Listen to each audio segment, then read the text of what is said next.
Hi, I'm Liv and welcome back to the Book Nook. Hey guys, it's snowing. It's finally snowing. Down in the southwest, we've been watching, or I have been watching, everybody tweeting about all the snow they've been getting. And I haven't had any, but now we finally got snow. I'm very excited. We haven't had very much so far this morning, but we are due to have a lot this afternoon, but it's like a red weather warning, so we're meant to have like a lot this afternoon, so yay! But also, you know, safety first. So as you may be able to tell from my voice, I'm still not 100%. I haven't done a video in a good little while because I was really busy with work stuff and then I was really sick. I'm still not sure to this moment whether it was like mild tonsillitis or a really bad flu-y cold. I'm not quite sure what it was. So yeah, being sick has meant I've not quite been sort of camera ready or up to doing a video. Honestly, this is about as voice-wise, this is as good as it's been for a little while. So yeah, I just thought I'd say hi, have a little catch-up. I'm really annoyed that having been ill has meant I haven't been able to do some of the sort of Femmeuary videos that I really wanted to do. I really wanted to sort of get involved and do more stuff Femmeuary-wise, so boo. But hey, can't be helped, and there's no reason why we can't celebrate women all year round. So 2 weeks ago to the day, I did a wrap-up of the first half of Femmeuary, so I'm going to quickly wrap up the second half of Femmeuary now. So in the last video I mentioned I was going to pick up the Immortal Life of Henrietta by Rebecca Skloot, which I have now finished. Really interesting, this one. And first of all, it's a story that I knew I didn't know much about.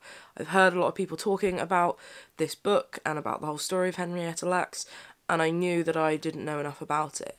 And it was a really sort of fascinating look at the way history and the medical profession has sort of treated black bodies, and in terms of how the family living with that sort of legacy or not living with that legacy, whichever way it sort of fell, was a really interesting look. I will say, in terms of how it was written, to start with I thought it was maybe just a bit slow going, but it seems to kind of try and straddle this balance between not bombarding you with too much of the science that it doesn't make sense and keeping that human element, which it does for the most part, but in a weird way I finished it kind of thinking I didn't actually really know much more than I knew within the first third of the book, as it were.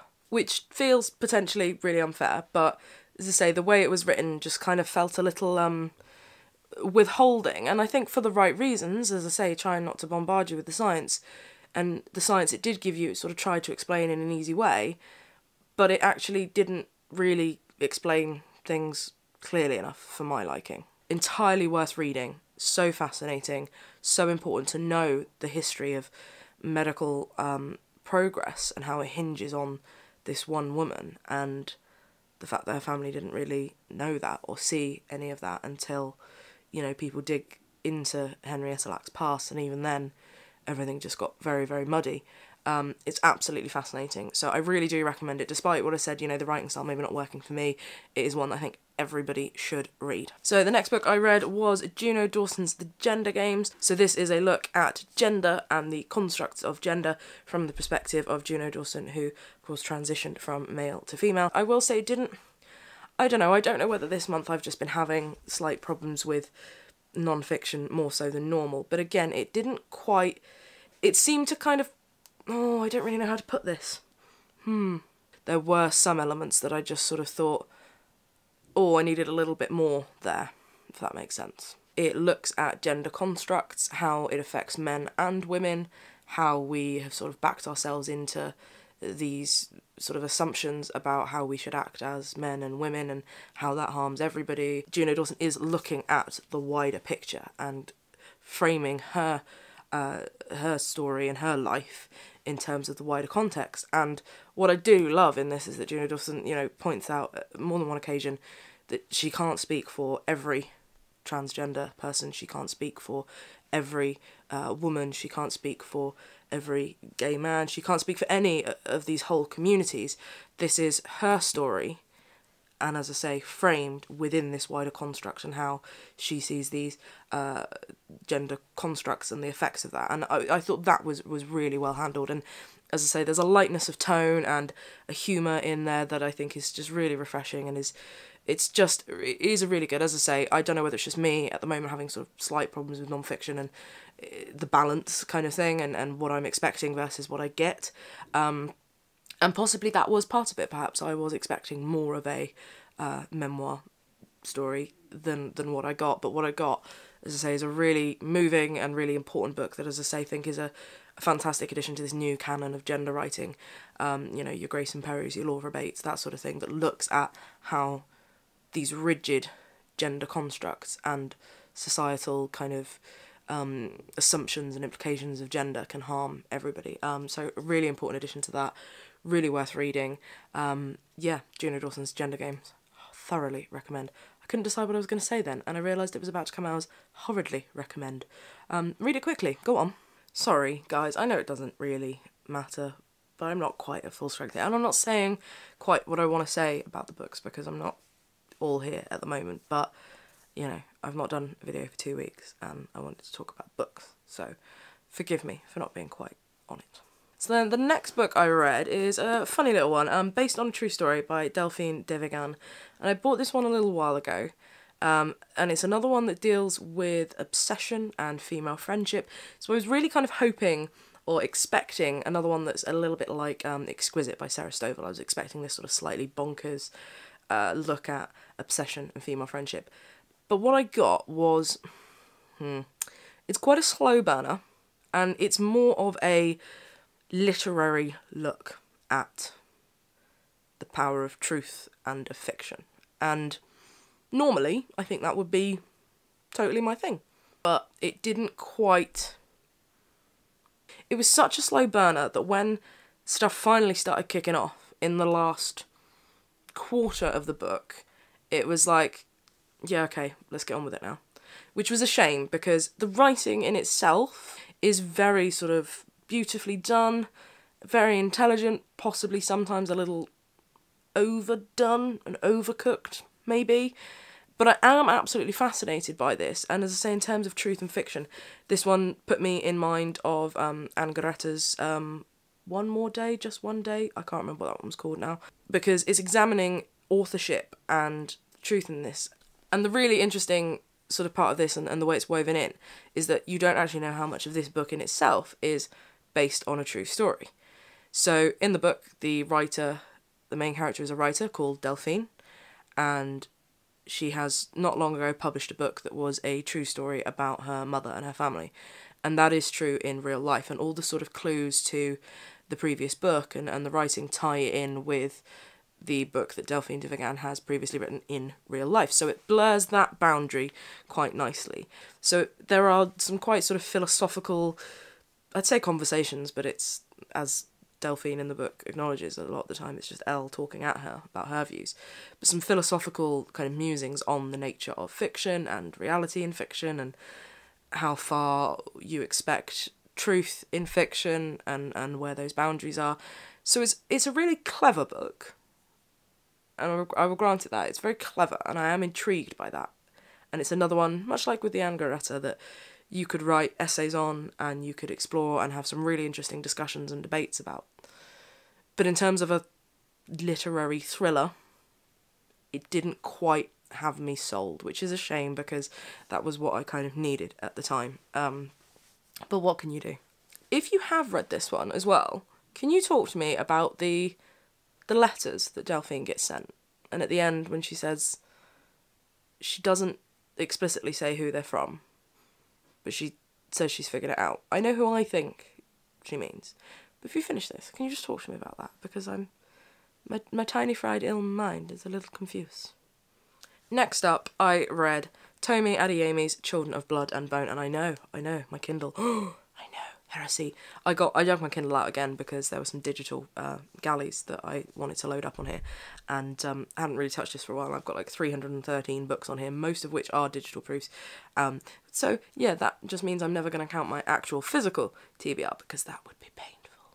So yeah, I decided to read Tomi Adeyemi's Children of Blood and Bone because it's actually going to be Waterstones Loves book in March, which is essentially not one of the sort of books of the month, but it's another book that the company loves and wants to champion. And this is a really important one. It's also been optioned and is going to be a film of it.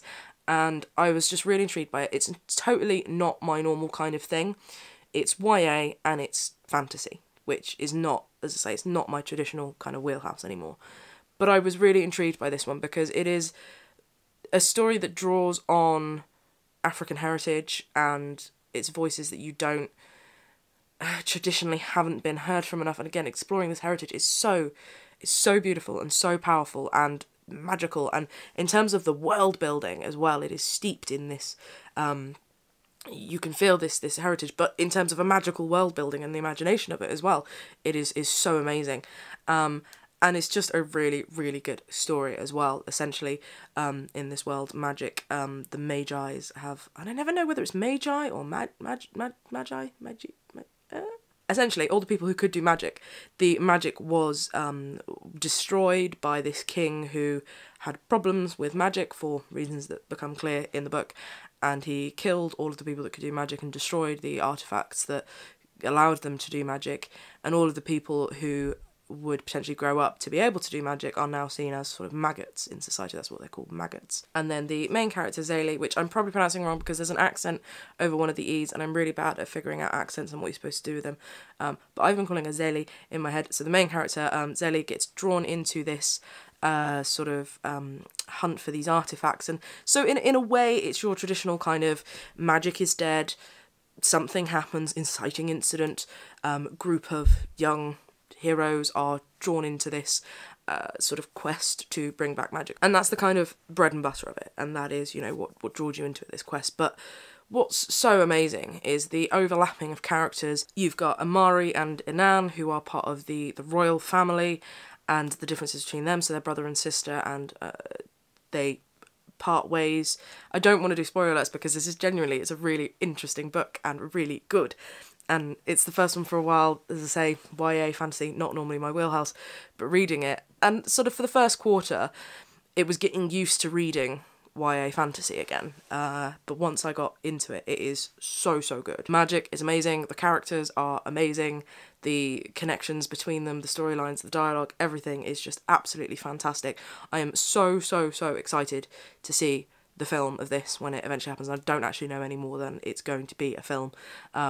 But I'm so excited for this book and for what it can do, and it is so important. It's this own voices thing. It's this heritage and this stuff in the story that shapes this magical world that is in exactly the same way as we used to, you know, fantasy stories drawing on, you know, old English culture and myths and legends and what have you. That's exactly what Children of Blood and Bone does, but it's Tomi Adeyemi's heritage and history, and it's in there, and it's vital, and it's vivid, and the story and the magic and everything is amazing, and it's very good. If you're not normally someone who reads YA and fantasy, I think this is a really good kind of reintroduction, or just a total break from what you'd normally read, like for me, total break from what I normally read. I saw that it was going to be our Waterstones Loves book for next month. I'd heard lots of talk about it. I was like, I'm going to read this, and I am so glad I did. Or if you're someone who reads YA and fantasy, you're probably not watching this channel because there are other channels that do that way better. But if you are someone that normally reads YA and fantasy, put this at the top of your list now. I am going to rave about this book. I really loved it in terms of YA and fantasy. I don't read it very often, but this one, yes. Another two books that I have also been reading throughout Femmeuary that I haven't finished yet are Virginia Woolf's A Room of One's Own. I picked this one up, as I said to you in my last video, I think, when I couldn't sleep, and it was one that I could reach without waking the cat up. I haven't read much more of it yet because, as I say, being ill and knowing how intelligent and dense Virginia Woolf's writing is, and I do love that, wasn't quite in the right headspace for that. The other one that I have been reading that I haven't actually even hauled yet is Misogynation by Laura Bates. It's the new Laura Bates book, and it's a collection of essays and blog posts that she's written over the years, and it's essentially, yeah, the true scale of sexism. It's a book that I've started reading, and let's just say, starting reading it at 10:30 at night when you've been having conversations with your friends about sort of gender and sexism and what have you, starting reading it at 10:30, 11 at night was not the best idea. I just got really angry about life and the world and couldn't sleep for a little while. But that is the power of this book and the essays in it, and what I think is really important is it's a really, I mean, as I say, I'm not very far through. What's really important about this book is it's not just a book that sort of preaches to the choir, as it were. It's not just a book for me, a woman who, you know, has experienced some of this and gets angry about it. It's a book for people who don't really see a lot of this stuff, and opens your eyes to it, as it were, because they are sort of short little essays and blog posts, and that's the beauty, you know, of compiling blog posts, is there are sort of little bite-sized chunks, as it were, to get a grip for it, and there are repeated themes that she comes back to. As I say, I've got some post-its in there as well for some particular phrases that have stuck out, and I want to share one of my favourite ones that I think if I had the wit and presence of mind to have used in the past, I would have done. I may not yet have the courage to use it in the future, but it is absolutely wonderful. An employee whose male colleague loudly accused her of being on her period when she disagreed with him replied, "If I had to bleed to find you annoying, I'd be anemic." Now, I just love that. I read that at like 11 o'clock at night and was just sat in bed trying not to whoop out loud. I just think that's brilliant. I think we all know a person or two that we could say that to, don't we? This one is, for me, it is for, as I say, for young women my age and up, but it's also for everybody, people who don't seem to get the true scale of sexism. See what I did there? So yeah, I thoroughly recommend this one if you're looking for something to pick up for sort of International Women's Day, or to continue the Femmeuary explorations of gender and feminism, then this is one that I highly recommend. The one book that I didn't get around to reading this month is my Yob pick for February, and part of me is a little bit annoyed that I've sort of fallen at the second hurdle of Yob, but the point was to just try and read some of these big books throughout the year. It would have been nice to do one a month, but this month has not been the right month for reading a big chunkster, and, you know, I just have to live with that and let that go, and that's fine, because it's not exactly a big deal, is it? And I think for March, I'm going to not attempt to pick up Alias Grace again for the sort of third or fourth time. I'm going to pick another Yob and come back to Alias Grace at some time later in the year. So yes, there we go. That is what I have read in the second half of February. As I said at the top of the video, I'm really annoyed that sort of illness and circumstances meant that I haven't been able to join in with February quite as much as I wanted to, but I've really enjoyed watching Lauren over at Lauren the Books, all her videos about it, and had sort of chats with Simon Savage as well. I've really, really enjoyed watching her content this month to do with February, and I think it's an absolutely wonderful thing that she's sort of set up this lovely community. Really looking forward to next year, next February as well, and getting involved with it again next year, I think would be great. In terms of the awareness of how many books by women you read and women's voices, I think that is something that is going to carry on throughout the year. I'd been saying at the beginning of the year I was going to try and be a bit more conscious of that this year anyway, but I think February has sort of come at the right time for me in terms of my reading and the wrong time in terms of my health, let's say. So yeah, what have you been reading this month? Have you been joining in with February? Have you read any of these? What have you read in general? Talk to me about February and about your reading, please, and thank you. So yeah, thanks very much for watching. I'm hoping to be back at full strength eventually, but for now it feels good to be back. I haven't forgotten about the giveaway, and I know that I said I was going to announce the winner on sort of like the 19th, and, you know, now it's March.